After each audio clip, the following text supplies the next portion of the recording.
Assalamualaikum warahmatullahi wabarakatuh.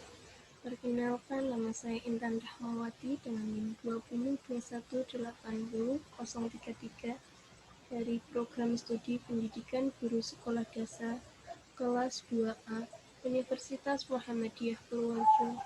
Di sini saya akan mempresentasikan PPT yang telah saya buat dengan judul Manajemen Hubungan Masyarakat. Manajemen sendiri berasal dari kata to manage yang artinya mengatur. Dengan demikian, manajemen adalah ilmu dan seni mengatur proses sumber daya manusia dan sumber-sumber lainnya secara efektif dan efisien untuk mencapai tujuan tertentu. Berdasarkan pengertian di atas pula, maka dapat kita simpulkan bahwa manajemen pada dasarnya merupakan seni atau proses dalam menyelesaikan sesuatu yang terkait dalam pencapaian tujuan. Sedangkan hubungan masyarakat merupakan suatu kegiatan yang bertujuan memperoleh goodwill, kepercayaan, saling pengertian, dan citra dari publik. Hubungan masyarakat adalah usaha untuk mencapai hubungan yang harmonis antara satu badan atau organisasi dengan masyarakat melalui satu proses komunikasi timbal balik atau dua arah. Humas sendiri merupakan fungsi manajemen yang diadakan untuk menilai dan menyimpulkan sikap-sikap publik, menyesuaikan prosedur instansi atau organisasi untuk mendapatkan pengertian dan dukungan masyarakat. Menurut pendapat Edward L. Bernays, mengatakan bahwa hubungan masyarakat mempunyai 3 pengertian, yaitu yang pertama, memberikan penerangan kepada masyarakat, yang kedua, membujuk masyarakat untuk mengubah sikap dan tindakannya, dan yang ketiga, mengusahakan untuk mengintegrasikan sikap dan tindakan perusahaan dengan masyarakat dan atau sebaliknya, yaitu masyarakat dengan perusahaan. Jadi, adapun pengertian manajemen hubungan masyarakat adalah suatu proses dalam menangani perencanaan, pengorganisasian, mengkomunikasikan, serta pengkoordinasian yang secara serius dan rasional dalam upaya pencapaian tujuan bersama. Dan untuk merealisasikan itu semua, banyak hal yang harus dilakukan oleh humas dalam suatu lembaga pendidikan.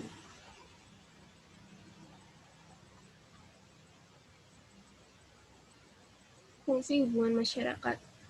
Fungsi utama hubungan masyarakat adalah menumbuhkan dan mengembangkan hubungan baik antar lembaga atau organisasi dengan publiknya, baik intern maupun ekstern, dalam rangka menanamkan pengertian, menumbuhkan motivasi, dan partisipasi publik dalam upaya menciptakan iklim pendapat atau opini publik yang menguntungkan lembaga maupun organisasi.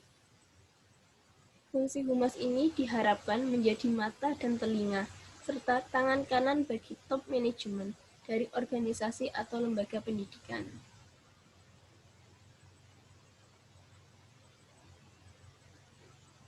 Hubungan masyarakat mempunyai fungsi timbal balik, keluar dan ke dalam. Keluar, yaitu maksudnya, ia harus mengusahakan tumbuhnya sikap dan gambaran atau image masyarakat yang positif terhadap segala tindakan dan kebijakan organisasi atau lembaganya. Sedangkan ke dalam yang dimaksud yaitu ia berusaha mengenali, mengidentifikasi hal-hal yang dapat menimbulkan sikap dan gambaran yang negatif dalam masyarakat sebelum sesuatu tindakan atau kebijakan dilakukan. Hal ini berarti ia harus mengetahui dari dekat apa yang seharusnya perusahaan atau lembaganya keluarkan kebijakan dan perencanaan tindakan yang akan dilakukannya. Sedangkan fungsi humas menurut pakar humas internasional Kaltif and Cantor and Canfield berdasarkan ciri khas sebagai berikut, yaitu 1. Menjunjung aktivitas utama manajemen dalam mencapai tujuan bersama melalui fungsi melekat pada manajemen lembaga atau organisasi. Yang kedua, membina hubungan yang harmonis antara badan atau organisasi dengan publiknya yang merupakan khalayak sasaran.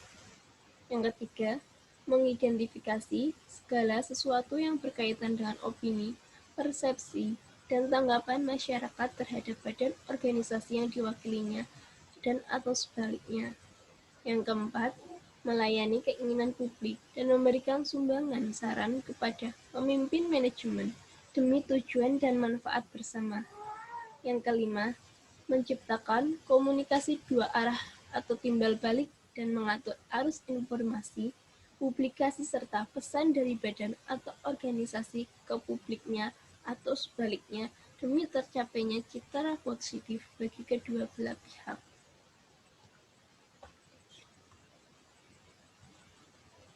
Jenis-jenis hubungan masyarakat dan sekolah.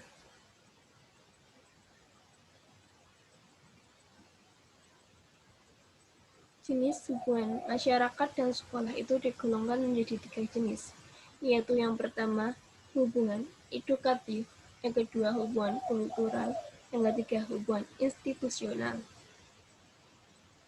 Hubungan edukatif sendiri merupakan hubungan kerjasama dalam hal mendidik murid antara guru di sekolah dengan orang tua di rumah.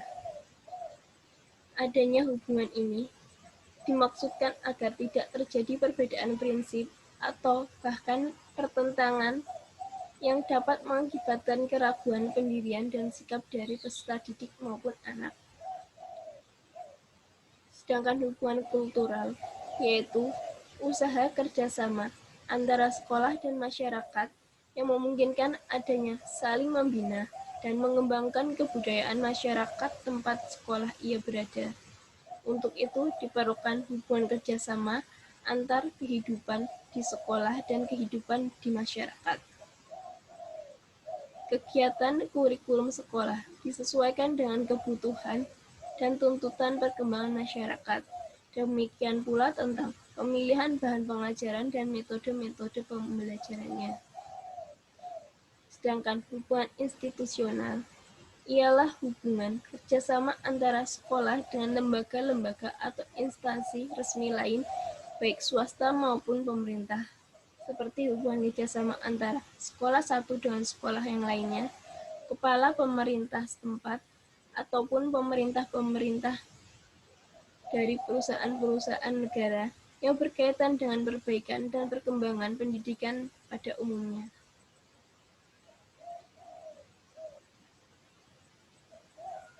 Humas dituntut sebagai penghubung dari pihak sekolah dengan masyarakat harus selalu dipelihara dengan baik karena sekolah akan selalu berhubungan dengan masyarakat, tidak lepas darinya sebagai partner sekolah dalam mencapai kesuksesan sekolah itu sendiri.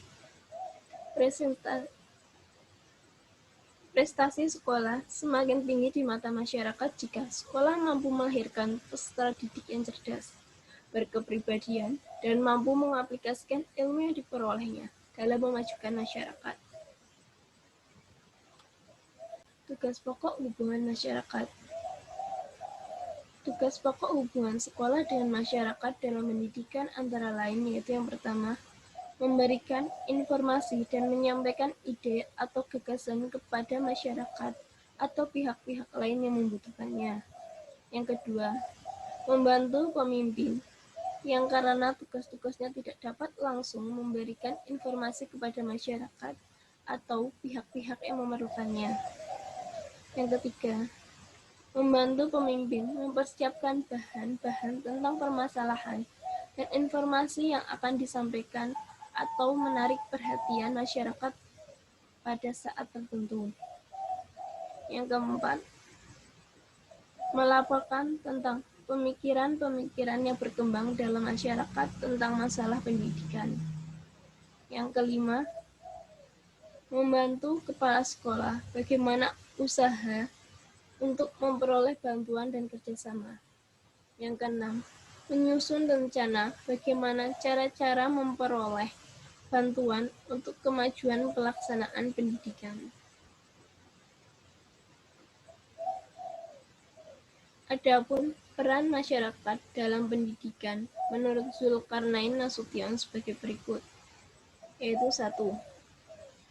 Membina hubungan harmonis kepada publik internal, yaitu dalam lingkungan lembaga pendidikan seperti dosen, guru, tenaga administrasi dan siswa, dan lembaga kepada publik eksternal, yaitu di luar lembaga pendidikan seperti orang tua siswa dan di luar lembaga pendidikan.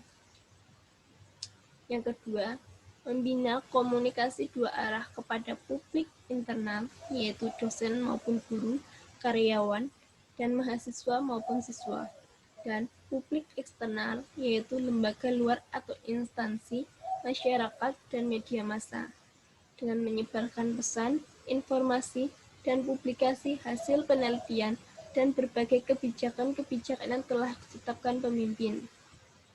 Yang ketiga, mengidentifikasi dan menganalisis suatu opini atau berbagai persoalan, baik yang ada di lembaga pendidikan maupun yang ada di masyarakat. 4. Berkemampuan mendengar keinginan atau aspirasi-aspirasi yang terdapat di dalam masyarakat. Yang terakhir, bersikap terambil dalam menerjemahkan kebijakan-kebijakan pimpinan yang baik. Sekian presentasi yang dapat saya sampaikan, kurang lebihnya saya minta maaf. Assalamualaikum warahmatullahi wabarakatuh.